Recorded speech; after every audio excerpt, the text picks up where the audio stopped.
lacagta dahabka runtii maanta si waaliya ku furantay bullish momentum xoogan sida arkaysaan si lamida last Friday-gii sida ay ku xirantay dhaqaaqan maxaa ka hoos garanaya waxa way mataqaanaa trade hore aan qaatay waan kaga hadlay dabcan hadda trade-kii labaad baan ku jiraa waan u imaan doonaa trade hore before-kiisi waa kana iyo after-kiisi sida aragtaan waxaa ka hoos garanaya interest rate-ka ay macquul tahay ama ay u badan tahay in cutting lagu sameeyo bishan September ay hadda bilaabatay sida ay sheegeen qolyahan Fed sida arkaysaan marka hadda gold waxa way 4 bilood ugu dambeysay halkii ugu sareysay runtii ay maraysaa haddaan fiirino chartigeena monthly u bedelno waxaanu arkaynaa markaasi 4 bilo ugu dambeysay in gold ay joogto halkii ugu sareysay you can see waxaana loo socdaa all the way all time high marka waxaan u badan tahay haddaan maanta la qaadin in biri la qaadi kara insha Allah so trade-ka hore iyo trade-kan ba waxaan ku qaatay ICI strategy trade-ka hore alxamdulillah sida aragteen aan waxa way TB helay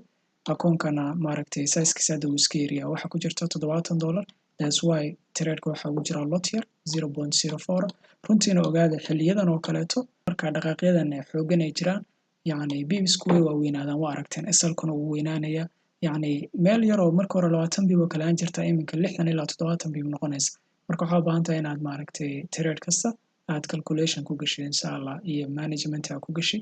so hadda si arkaysa SL-kan yarka trade-ka hadda wuxuu joogaa entry point-iga SL-kan yarka hadda waa 30 iyo walax bib waay ma fahanti marka xaggan baa target wan inoo hadduu suuqa gaaro insha Allah 0.02 baan ka xiri doonaa waana break fan gareyn doonaa TB-gaygana waa ilaa high-ga laga qaaday insha Allah ma fahanti marka waynu soo arkaynaa insha Allah trade-kan iyo waxa uu ku dhamaado waxaan rajaynayaa insha Allah inay bishan bil fiican inoo noqoto oo si wanaagsan markaas ay noogu dhamaato biidnillah let's go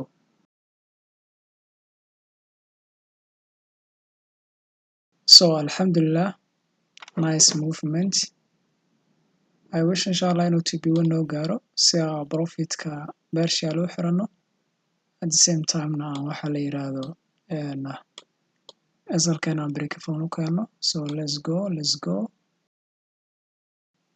okay saa arkaysaan alxamdulillah hadda suuqan waa TB1 marka price-ka tagaynaa very simple and then waxaa xiri doonaa insha Allah 0.02 okay close gare insha Allah SL-kana waxaa noo keentaa biidnillah break fan that's all so asla aragna insha Allah trade-kan iyo waxa uu ku dhamaado hadduu break fan naga saaro iyo haddii markaa full target-keena aan helno hadda wax problem ma laha marka si faa'iido nooga xiran waxa weeye SL-kana break fan buu noo yaalaa taas waa sida aniga u manage gareeyo trade-iska okay runtii candle-ka rejection xoogan uu soo sameeyay yeah so waanu arkaynaa break fan buu naga saaray that's all